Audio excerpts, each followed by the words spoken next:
Hello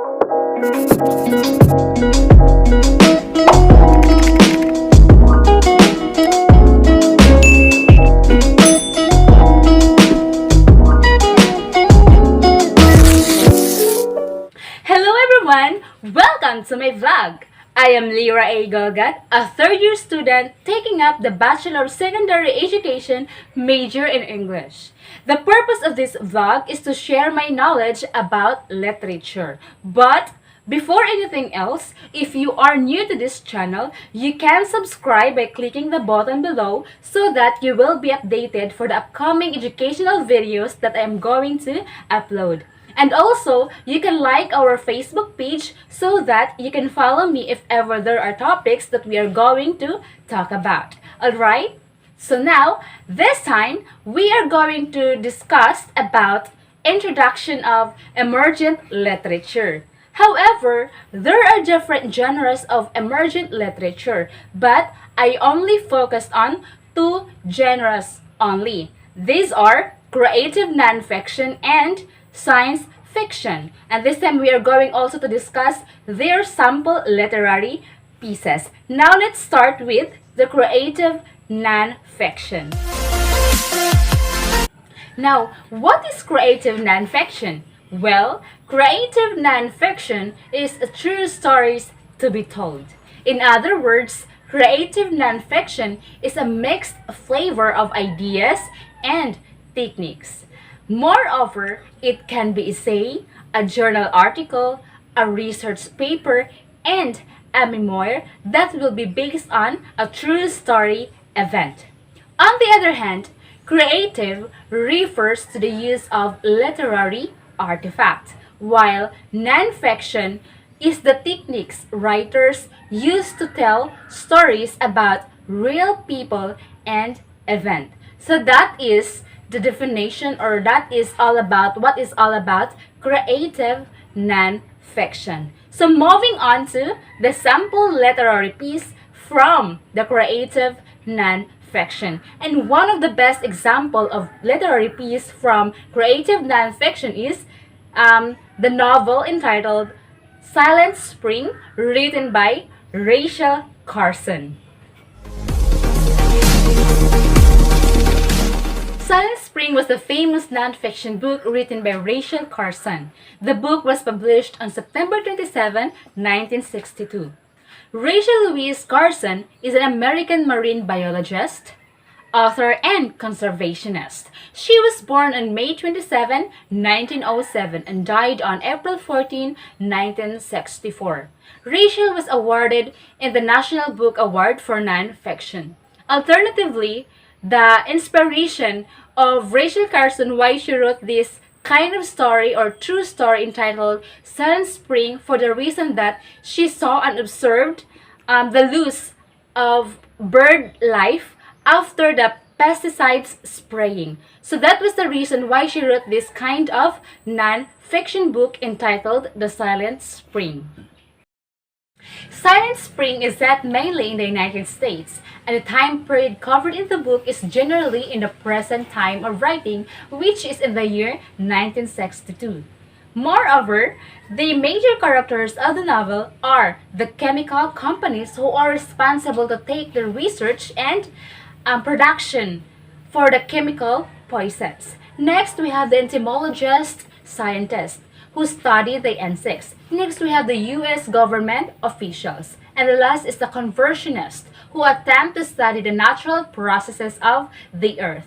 While the minor characters of the novel are the insects, bird, earth, water, and the non-scientist citizen of the United States. The theme of the story is about the destruction of the delicate balance of nature. The point of view of the novel is analyzed from the first-person subjective, and the narrator is the author of the book. In addition, the major conflict of the story is that pros of using pesticides and danger of using pesticides. And lastly, the climax of the story or a novel is where the government reaches the conclusion that using pesticides and herbicides can affect the environment in a negative way. In my own opinion of the story or novel entitled Silent Spring, written by Rachel Carson, summarizes how pesticides can be danger and can cause effect to the non-living and living things. It explains how pesticides can be danger for the animals as well as for the animals' population. Therefore, I conclude that we have to minimize using pesticides for the reason that it may cause a severe medical problem for human as well as for the animals. And explained the story of we should be aware on how pesticides can be danger and can cause effect into the environment. So that is my opinion in regards to this story, Silent Spring, written by Rachel Carson. So that was the best example of literary piece from creative non-fiction. Now let's move on to the second genre of emergent literature. This called is science fiction. Now, what is science fiction? Science fiction is typically deals with imaginative concepts of advancement in science and technology, space exploration, time travel, post-apocalyptic, and parallel universe. Moreover, it deals with the impact of actual or imagined science upon society and individuals.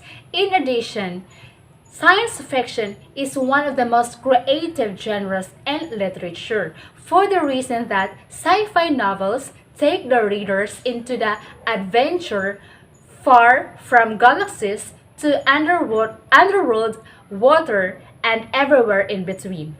So that is the definition or what is all about science fiction.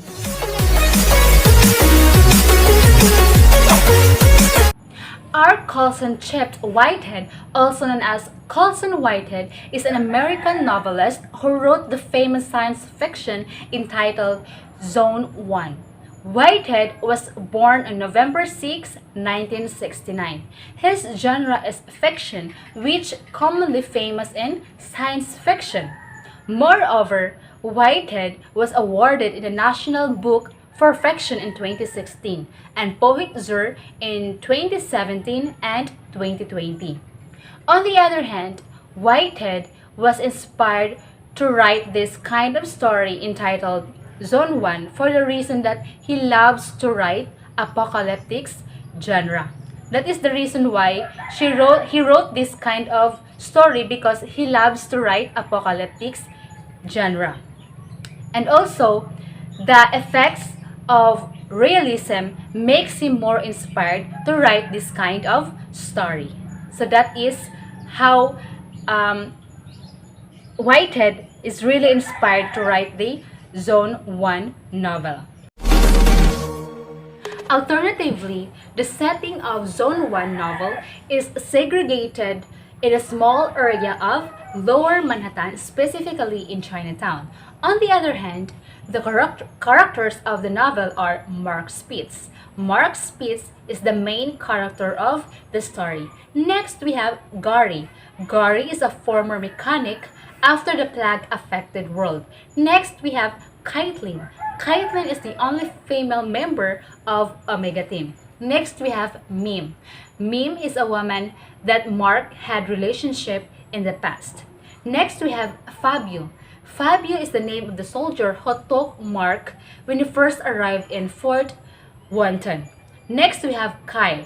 Kyle is Mark's childhood friend. Next, we have Mr. Provenanzo. Mr. Provenanzo is lived down the street where the main character lived. And the last character in the novel story is Gina. Gina is a former porn star after the pandemic became ambassador.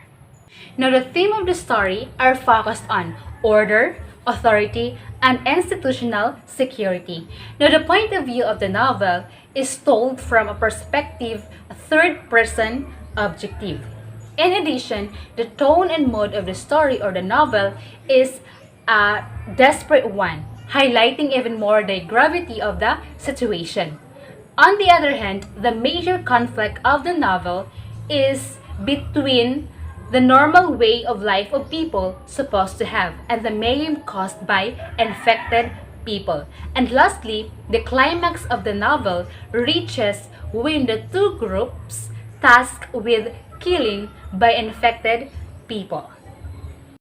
Personally, I am a fan of zombie apocalyptic genre. Therefore, I would enjoy reading this kind of novel because as far as I know about Living Dead, that their main goal is to satisfy their hunger.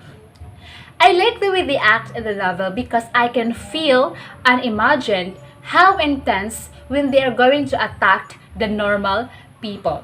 Overall, I ended up enjoying reading Zone 1 because it made me consider the depth of the situation like this. And all that matter, it summarizes that being able to build and create a better world for those who were survived and those remembering those who were lost. As a result, I've learned about literature for the message it was trying to evoke. So that was my opinion in regards to the novel entitled Zone 1, written by Colson Whitehead. Before I would end this video or this vlog, I have here a sample videos of the literary pieces from the creative non-fiction as well as the science fiction for you to understand what is the meaning of the story or the novel out from the genres that I have presented a while ago. So these literary pieces entitled Silent Spring and Zone 1.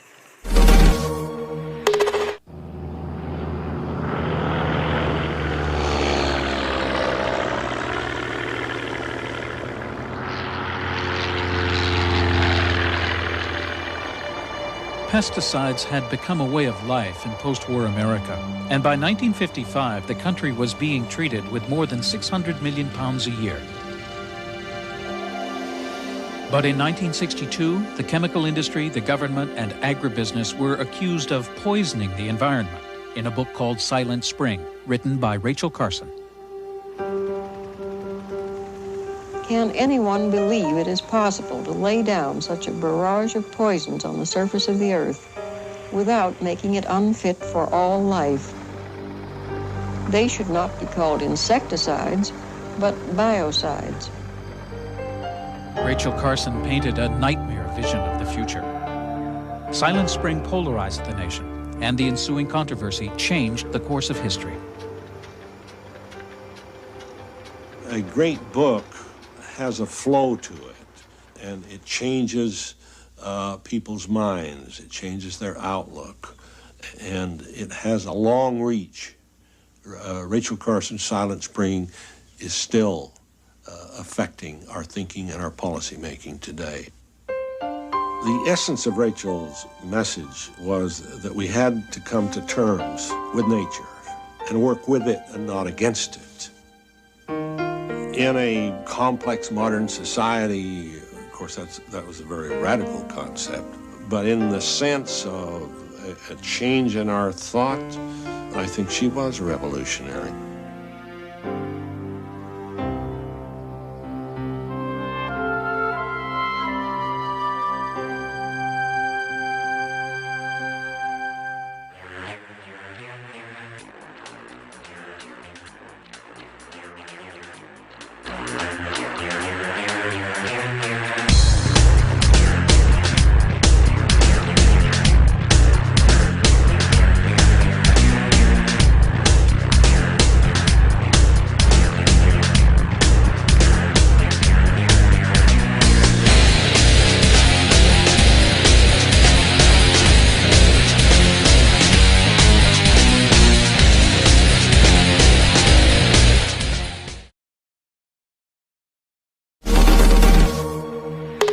So that was the end of the two genres in emergent literature. I hope you've learned something about my vlog.